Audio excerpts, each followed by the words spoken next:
Modern India, 1700 to 1947. A voice that refused to die. Opening. The soul of a civilization. Before it was called a colony, before borders, flags and chains, there existed a civilization that breathed freely. India.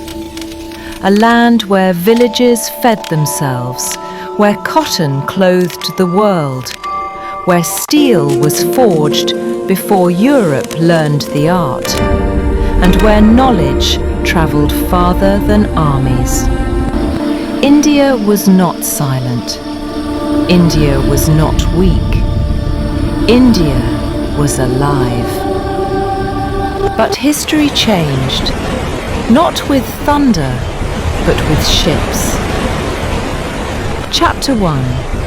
When trade turned into chains. 1700 to 1757.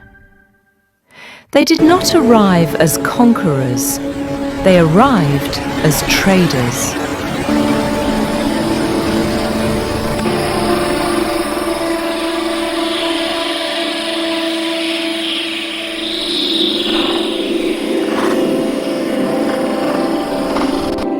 The British East India Company, smiling, negotiating, promising profit.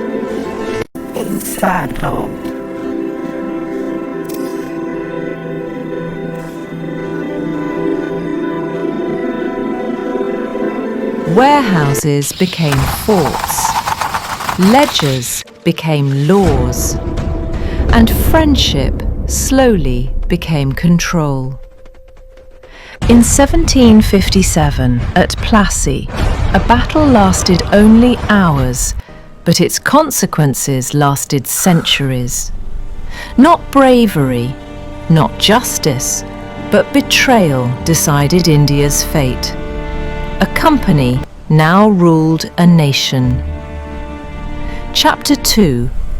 Loot without guilt, 1757 to 1856.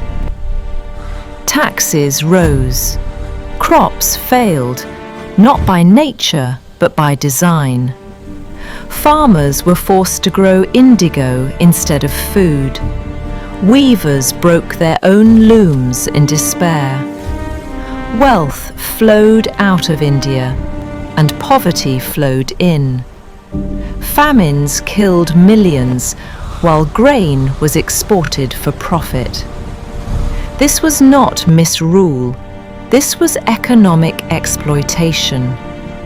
But oppression carries a secret curse. It creates resistance. Chapter 3, 1857, the year India screamed. A rifle cartridge greased with insult. It touched the deepest nerve of belief and ignited decades of suppressed anger. Soldiers rebelled, farmers joined, queens mounted horses. Rani Lakshmi Bai did not fight for a throne, she fought for dignity. The revolt failed, cities burned, lives were taken mercilessly.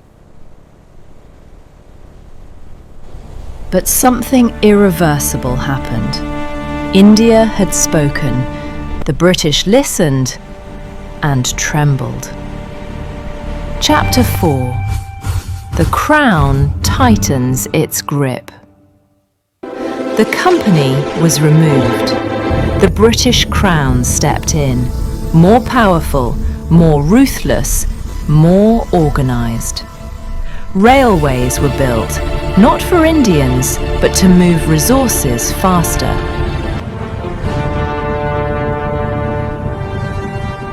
Education was introduced, not to liberate minds, but to create obedient clerks. But they underestimated one thing: an awakened mind. An awakened mind. Chapter 5. India begins to think. 1885 to 1915. Newspapers spread ideas. Meetings spread courage. The Indian National Congress was born, not with weapons, but with words. In 1885, a new chapter of India began. The Indian National Congress was born. It was founded by a British man, Alan Octavian Hume, who believed that dialogue was stronger than violence. Indians began asking dangerous questions. Why are we ruled? Why are we poor in our own land?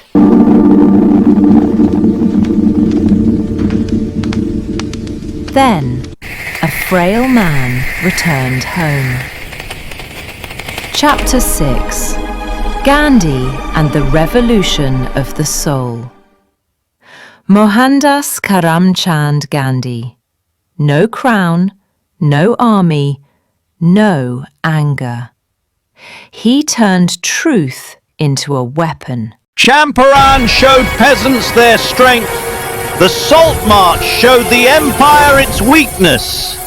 Millions followed. Women stepped out of homes.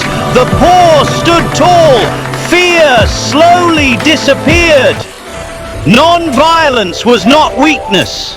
It was moral courage. Chapter 7. Many paths, one dream. Freedom did not have one voice. It had many. Subhas Chandra Bose chose a different road. He challenged the empire with the Indian National Army. He shook the loyalty of British soldiers and reminded the world that Indians could fight. Bhagat Singh, young, fearless, unbroken. He kissed the gallows so the nation could wake up. Dr. B.R. Ambedkar fought a quieter war against caste, humiliation and inequality. He ensured that freedom would mean justice, not just independence. Chapter 8. The Final Hours, 1947. The empire was exhausted. The world had changed. On a midnight filled with hope and tears, India became free.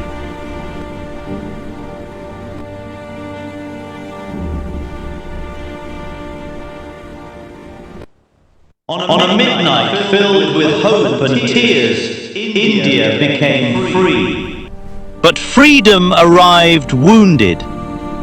Partition tore families apart. Trains carried corpses instead of dreams. Independence was achieved, but unity was tested. Ending the promise of India. India rose, not because it was gifted freedom, but because it earned it. Through suffering, through sacrifice, through belief. This is not just history. This is a reminder. Freedom survives only when remembered, protected, and respected.